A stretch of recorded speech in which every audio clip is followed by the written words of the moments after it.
Hello dear students, welcome in ASC Starter।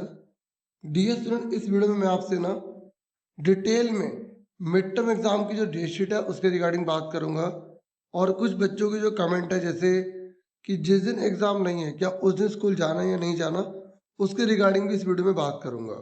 और जो भी बच्चों के कमेंट आए हुए हैं ना, डाउट आए हुए हैं, वो भी मैं इसमें डिस्कस करूंगा। सबसे पहला एक कमेंट है, बहुत से बच्चे तो उन्हें यहाँ पर इस बात की कंफ्यूजन हो रही है कि सर ये टाइमिंग दो दो बार क्यों दे रखी है। देखिए, अगर आप मॉर्निंग स्कूल के हैं, मतलब आप सुबह स्कूल जाते हैं, तो ये आपके पेपर की टाइमिंग है।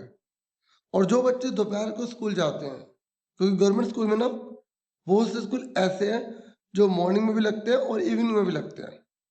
तो मॉर्निंग वाले बच्चों का जो पेपर है वो मॉर्निंग में होगा, इवनिंग वाले बच्चों का पेपर इवनिंग में होगा। और यहाँ पर टाइमिंग दे रखी है, और ये जो टाइमिंग है ना, इस टाइमिंग पर एग्जाम स्टार्ट हो जाएगा। तो आपको जो पहुंचना होगा ना स्कूल में, वो लगभग आधा घंटा पहले पहुंचना होगा। सुन रहे ना मेरी बात आप? आधा घंटा इसलिए क्योंकि 15 मिनट आपको आंसर शीट जो है ना डिटेल भरने में लगेंगे, 15 मिनट आपको क्वेश्चन पेपर पढ़ने के मिलेंगे। ठीक है? तो और आपको लगभग 15 मिनट और पहले जाना पड़ेगा, क्योंकि आपको रूम भी ढूंढना पड़ेगा कि आपका जो एग्जाम है ना वो किस रूम में हो रहा है। बाहर लिस्ट लगी होती है, उसमें हम चेक करेंगे। ठीक है? तो यही बात मॉर्निंग के लिए और यही बात मैं इवनिंग वाले बच्चों के लिए बता रहा हूँ। नंबर 2 डाउट कि सर ये इवनिंग और मॉर्निंग वालों का पेपर अलग अलग टाइमिंग पर है, तो क्या जो मॉर्निंग वाले बच्चों का पेपर हो जाएगा वो सेम पेपर आएगा? नहीं, पेपर दो शिफ्ट में हो रहा है, लेकिन पेपर जो है बिल्कुल अलग अलग आएंगे। हाँ, इवनिंग वाले बच्चों को ये बेनिफिट मिल जाएगा कि वो मॉर्निंग का पेपर देखकर आइडिया ले सकते हैं कि उनका पेपर कैसा होगा। पर उन्हें ज़्यादा बेनिफिट इसका इसलिए भी नहीं मिल पाएगा। ठीक है, थोड़ा बहुत ही बेनिफिट मिलेगा इवनिंग वालों को, ज़्यादा इसलिए नहीं मिल पाएगा क्योंकि जैसे हम 9 से 12 लेते हैं तो इनका पेपर 12:30 बजे खत्म होगा, और इवनिंग वाले बच्चों का 2 बजे पेपर शुरू होगा। लगभग उनको 12:45 तक स्कूल पहुंचना होगा। ठीक है, 12:45 पर, तो उनके पास 15 मिनट ही रह जाएंगे जिसमें वो पेपर को देखेंगे, और बच्चे 12:30 से निकलते निकलते इतना टाइम लगा देते हैं। ठीक है? तो और उसमें सिर्फ पेपर देखना और फिर उसका आंसर एक बार सारे मैच करके निकालना, ये बहुत मुश्किल हो जाता है। और सेम तो पेपर आएगा नहीं, आइडिया ले सकते हैं बस। ठीक है, उन 15 मिनट में। बाकी जैसे बच्चों के पेपर हो जाएंगे ना, उसके बाद मैं पेपर अपलोड भी करूंगा, जिससे कि इवनिंग वाले और जो मॉर्निंग शिफ्ट वाले बच्चे हैं वो अपना पेपर देख सकें और टैली कर सकें कि उनके कितने आंसर गलत हो सकते हैं, कितने सही हो सकते हैं। ठीक है? फिर जो अगला डाउट है कि सर इस दिन जो डैश लगा हुआ है, तो क्या हमें इस दिन स्कूल जाना है? देखिए, नॉर्मली जो है ना, जिस दिन आपका पेपर नहीं है उस दिन आपको स्कूल नहीं जाना होता।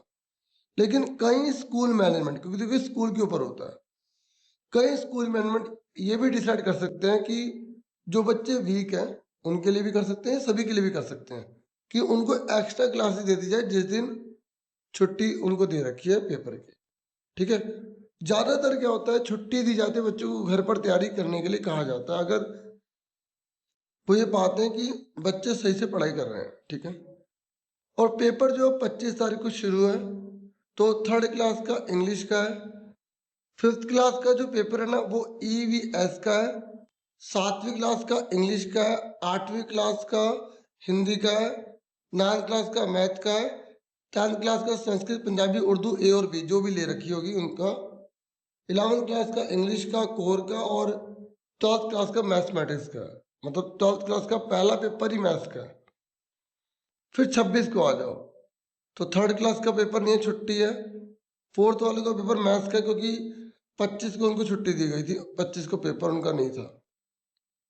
और 5वीं क्लास का 25 को पेपर था ना EVS का, तो इसलिए 26 को छुट्टी दी है। और छठी क्लास का 6th क्लास का इंग्लिश का पेपर है, 7वीं क्लास का कोई पेपर नहीं है, 8वीं क्लास का साइंस का पेपर है। मतलब हिंदी के अगले दिन ही साइंस का पेपर मिल गया, मतलब छुट्टी मिली नहीं। तो इसी हिसाब से मैनेजमेंट करना अपने आप को। 9th क्लास वालों का पहला पेपर ही मैथ्स का था, तो 26 को छुट्टी दी गई है। 10th का हिंदी का पेपर है, अगले दिन ही पेपर है, तो हिंदी में छुट्टी नहीं मिली, पहले से तैयारी कर लेना। 11th क्लास का होम साइंस का है, 12th क्लास का जिन्होंने सोशियोलॉजी ले रखी है या इंजीनियरिंग ग्राफिक्स ले रखी है तो वो पेपर होगा, ठीक है। फिर 27 तारीख की बात करते हैं। 27 को 3rd क्लास का मैथ्स का है। 4th क्लास का कोई पेपर नहीं है, उन्हें स्कूल नहीं जाना। हिंदी का 5वीं क्लास का। 6ठी क्लास का कोई पेपर नहीं है। 7वीं क्लास का हिंदी का, मैं 27 तारीख की बात कर रहा हूँ।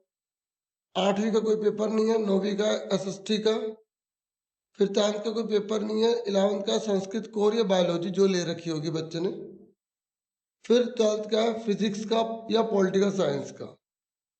फिर हम बात करते हैं सीधा 1 तारीख की।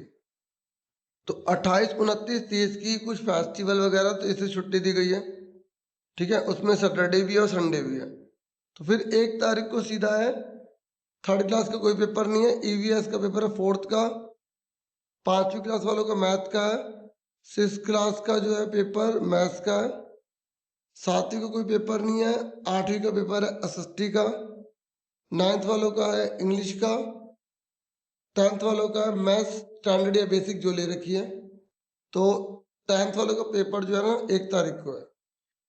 11th वालों का कोई पेपर नहीं है। 12th वालों का कोई पेपर नहीं है। फिर 3 तारीख को सीधा थर्सडे के दिन थर्ड का है हिंदी का।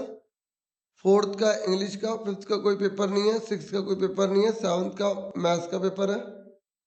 8th क्लास वालों का कोई पेपर नहीं है। 9th वालों का संस्कृत पंजाबी उर्दू ARB। 10th वालों का कोई पेपर नहीं है। 11th क्लास वालों को ज्योग्राफी का है। 12th क्लास वालों को इकोनॉमिक्स का है। फिर आ जाइए 4 तारीख पर। तो 3rd क्लास वालों को कोई पेपर नहीं है। 4th वालों को कोई पेपर नहीं है। 5th वालों को इंग्लिश का पेपर है। 6th वालों को हिंदी का है। 7th वालों को कोई पेपर नहीं है। 8वीं वालों का मैथ्स का है। 4 तारीख की बात कर रहा हूँ। 9th वालों को कोई पेपर नहीं है। 10th वालों का SST का पेपर है। 11th वालों का फिजिक्स या पॉलिटिकल साइंस। अब ठीक है, जैसे किसी बच्चे का जियोग्राफी और फिजिकल सॉरी जियोग्राफी या पॉलिटिकल साइंस होगा तो उसको छुट्टी मिली नहीं है ना। तो 12th वालों का जो पेपर है वो फिजिकल एजुकेशन है। उसके बाद 5 तारीख पर आ जाइए। सैटरडे को 3rd क्लास का EVS का। 4th का हिंदी का। 5th क्लास का कोई पेपर नहीं है, पेपर हो जाएंगे उसके खत्म। 6th का SST का। 7th को साइंस का है। 8वीं वालों का संस्कृत पंजाबी उर्दू। 9th का साइंस का है। 10th का कोई पेपर नहीं है। 11th वालों का कोई पेपर नहीं है। 12th वालों का कोई पेपर नहीं है। अब जब 7 तारीख आएगी तो 3rd से लेकर 5th क्लास के बच्चों को स्कूल जाना है। उनकी अब स्टडी स्टार्ट हो जाएगी। उनको जो पेपर हुए होंगे ना ये दिखाए जाएंगे, आंसर्स दिखाए जाएंगे, प्रैक्टिस वगैरह उनको करवाई जाएगी। जो भी डिस्कशन हो गया स्टडी आगे की कंटिन्यू करवा दी जाएगी। लेकिन 6th क्लास वालों का जो पेपर है वो 7 तारीख को साइंस का है। 7वीं वालों को संस्कृत पंजाबी उर्दू 1st या 3rd। 8वीं का इंग्लिश का है। 9वीं का कोई पेपर नहीं है। 10th का साइंस का पेपर है। 11th वालों का बिजनेस स्टडी का है। 12th क्लास का पेपर इंग्लिश कोर का है। 8 तारीख को ट्यूसडे है, ठीक है। तो 8 तारीख को 6th क्लास का पेपर संस्कृत पंजाबी उर्दू 1st या 3rd, मतलब अगले दिन ही पेपर है, छुट्टी नहीं मिली। तो 6ठी क्लास वाले बच्चों पहले से तैयारी कर लो संस्कृत पंजाबी की। ये तो साइंस के अगले दिन ही पेपर होगा तो आपको टाइम नहीं मिलेगा। फिर 7वीं क्लास का अगले दिन ही पेपर SST का। तो 7वीं क्लास वाले बच्चों पहले से संस्कृत और SST की तैयारी अच्छे से कर लो ताकि बाद में दिक्कत ना हो। 8वीं का कोई पेपर नहीं है। 9th का हिंदी का है। 10th का इंग्लिश का है। 11th क्लास का कंप्यूटर साइंस या इंफॉर्मेशन जो PR है जो बच्चों ने लिया होगा वो। 12th क्लास का पेपर है कंप्यूटर साइंस या इन PR, ठीक है, इंफॉर्मेशन PR जो है उसका पेपर है।